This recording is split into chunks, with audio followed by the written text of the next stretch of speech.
नहमदुहु व नसल्ली अला रसूलिहिल करीम। अऊज़ु बिल्लाहि मिनश शैतानिर रजीम। बिस्मिल्लाहिर रहीम। फ़ी बयूतिन अज़िनल्लाहु अन तुरफ़अ व युज़करा फ़ीहा इस्मुहु युसब्बिहु लहू फ़ीहा बिलग़ुदुव्वि वल आसाल। फ़ी बयूतिन घरों में, अज़िनल्लाहु हुक्म दिया है अल्लाह ताला ने, अन तुरफ़ा ये कि वो बुलंद किए जाएँ, व युज़करा और ज़िक्र किया जाए, फ़ीहा उनमें, इस्मुहु उसके नाम का, युसब्बिहु वो तस्बीह बयान करता है, लहू उसी के लिए, फ़ीहा उसमें, बिलग़ुदुव्वि वल आसाल सुबह और शाम। कुरान पाक को समझने के लिए कुरान पाक के सियाक़ व सबाक़ को समझना बहुत ज़रूरी होता है। इससे पहले जो आयत अल्लाह ताला ने यहाँ बयान फरमाई है उसका हम ज़िक्र कर चुके हैं। उसमें अल्लाह ताला ने अपने नूर का जिक्र किया है, उसके बाद ताक का जिक्र किया है, चिराग का जिक्र किया, फानूस का जिक्र किया, कंदील का जिक्र किया है। ये सारी चीज़ें अल्लाह ताला ने लोगों को समझाने के लिए की हैं कि अल्लाह के अहकाम किस तरह किसी के दिल में उतारे जा सकते हैं। और ये जो मैंने अभी आपके सामने आयत तिलावत की है, इसका जो पस मंज़र है वो ये है कि इस आयत में अल्लाह ताला ने उस महल को बयान किया है, यानी कि वो जो अल्लाह ताला का नूर था, जो अल्लाह ताला का नाम है, जो अल्लाह ताला का पैगाम है, जिसको अल्लाह ताला ने चिराग से तशबीह दी, जिसको ताक से तशबीह दी, जिसको नूर से तशबीह दी, उसको अल्लाह के उस पैगाम को, उस नाम को, उस नूर को फैलाने का जो ज़रिया है वो है अल्लाह ताला के घर। ये जो कहा गया है कि फ़ी बयूतिन के घरों में, ये कौन से घर हैं? ये इनसे मुराद अल्लाह ताला की मसाजिद हैं। इनसे मुराद मसाजिद हैं जो अल्लाह के घर होते हैं। अल्लाह ताला ने फरमाया कि फ़ी बयूतिन, इन घरों में, अज़िनल्लाहु अल्लाह ताला ने हुक्म दिया है कि अन तुरफ़ा ये कि बुलंद किया जाए उनको, यानी कि मस्जिदों को बुलंद किया जाए। इससे मतलब, इससे मुराद ये नहीं है कि उनकी बुलंदी को, उनकी ऊंचाई को कायम किया जाए या उनको 2, 3, 4 या 5 मंजिला तक बना दिया जाए तो फिर वो उनका ये बनता है, नहीं। बल्कि इसका मतलब ये है कि उनके मकाम की बुलंदी का ख्याल रखा जाए, उनके तक़द्दुस की बुलंदी का ख्याल रखा जाए, उनके एहतराम की बुलंदी का ख्याल रखा जाए कि ये अल्लाह के घर हैं, यहाँ कोई गैर मुतल्लक बात नहीं की जा सकती।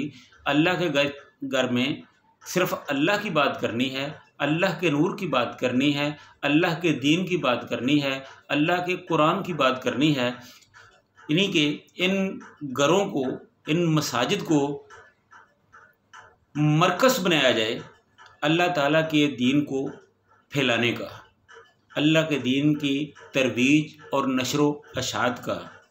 तो ये ख़ुसूसी हुक्म अल्लाह ताला ने मसाजिद के बारे दिया है कि फ़ी बयूतिन घरों में, अज़िनल्लाहु अल्लाह ने हुक्म दिया है, अन तुरफ़ा कि इनको बुलंद किया जाए, यानी कि इनके मकाम का, उनके एहतराम का ख्याल रखा जाए। व युज़करा फ़ीहा इस्मुहु और इसमें अल्लाह का ज़िक्र किया जाए, अल्लाह के नाम का ज़िक्र किया जाए, यानी कि अल्लाह की इबादत की जाए।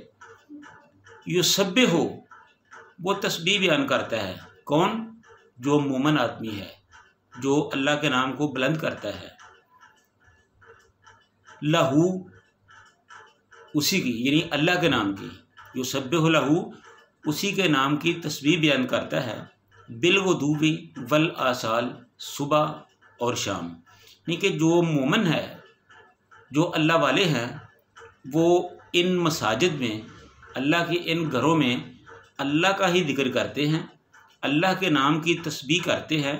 تسبیح سے مراد یہ نہیں ہوتا کہ وہ تسبیح ہاتھ میں پکڑی اور منکا گراتے گئے، بلکہ تسبیح کا مطلب یہ ہے کہ اللہ تعالیٰ کی عبادت کی جائے، نماز پڑھی جائے، ذکر و اذکار کیا جائے، قرآن پاک کی تلاوت کی جائے، اللہ تعالیٰ کے دین کی تبلیغ کی جائے، اللہ تعالیٰ کے دین سے لوگوں کو آگاہ کیا جائے، امر بالمعروف کا پرچار کیا جائے، نہی عن المنکر سے روکا جائے۔ یہی ان مساجد کا مقصد ہے کہ مساجد اللہ کے گھر ہیں، یہاں اللہ ہی کی بات ہونی چاہیے۔ ان مساجد میں فرقہ واریت کی بات نہیں ہونی چاہیے۔ ان مساجد میں یہ نہیں ہونا چاہیے کہ یہ مسجد اہل حدیث کی ہے، یہ مسجد بریلوی کی ہے، یہ مسجد حنفی کی ہے، یہ مسجد دیوبندی کی ہے۔ نہیں، مسجد مسلمانوں کی ہونی چاہیے، وہاں سب کو عبادت کی آزادی ہونی چاہیے۔ اور مسجد کے تقدس کے احترام کا خیال رکھنے کا مقصد یہ ہے کہ وہاں سیاسی گفتگو سے پرہیز کیا جائے، دنیا داری کے معاملات کو وہاں ڈسکس نہ کیا جائے۔ ہاں، میں اس بات کی وضاحت کر دینا ضروری سمجھتا ہوں کہ سیاست اسلام میں کوئی شجر ممنوع نہیں ہے، بلکہ حکم ہے کہ ہم اس میں دلچسپی لیں، لیکن سیاست جو اسلام کی سیاست ہے وہ اسلام کے تابع ہوتی ہے۔ اسلام کی جو سیاست ہوتی ہے وہ بھی ایک قسم کی اللہ کی عبادت ہوتی ہے۔ وہاں اپنے ملک کی ترقی کا، اپنے عوام کی خوشحالی کا، اللہ کے دین کی بلندی کا معاملات جو ہیں وہ اٹھائے جاتے ہیں، بیان کیے جاتے ہیں۔ تو اس لیے اگر سیاست کو اللہ کے دین کے تابع رکھا جائے تو پھر اس گفتگو میں کوئی حرج نہیں، لیکن جو فی زمانہ ہمارے ملک میں سیاست چل رہی ہے، ہماری سیاسی پارٹیوں کی، ہمارے سیاسی لیڈروں کی، یہ جو سیاسی جوادر ہیں، یہ جو دین فروش ہیں، ایمان فروش ہیں، جو وطن فروش ہیں، ان کے نام کا وہاں ذکر کرنا، ان کی وکالت کرنا، ان کی باتوں کو آگے بڑھانا، ان کی باتوں پر بحث کرنا، یہ میرے خیال میں یہ کسی لحاظ سے بھی مناسب نہیں ہے، کیونکہ یہ سرے سے ہی اسلام کے دشمن ہیں، اسلام کے مخالف ہیں۔ ان کی سیاست کا اوڑھنا بچھونا ملک کے بھی خلاف، عوام کے بھی خلاف، ملت کے بھی خلاف، قوم کے بھی خلاف ہے۔ اس لیے ان سیاسی باتوں سے پرہیز کرنا چاہیے۔ مساجد میں صرف اللہ کے نام کا ہی ذکر کرنا چاہیے، اللہ کے دین کا ہی ذکر کرنا چاہیے۔ اسلام میں کوئی اس مساجد میں بیٹھ کر کوئی ایسی بات نہیں کرنی چاہیے جو اللہ تعالیٰ کو ناپسند ہو، جسے اللہ تعالیٰ پسند نہ کرتا ہو۔ تو اللہ تعالیٰ سے دعا ہے کہ اللہ تعالیٰ ہمیں اسلام کے بنیادی مقاصد کو سمجھ کر اس پر عمل کرنے کی توفیق عطا فرمائے۔ وآخر دعوانا ان الحمد للہ رب العالمین۔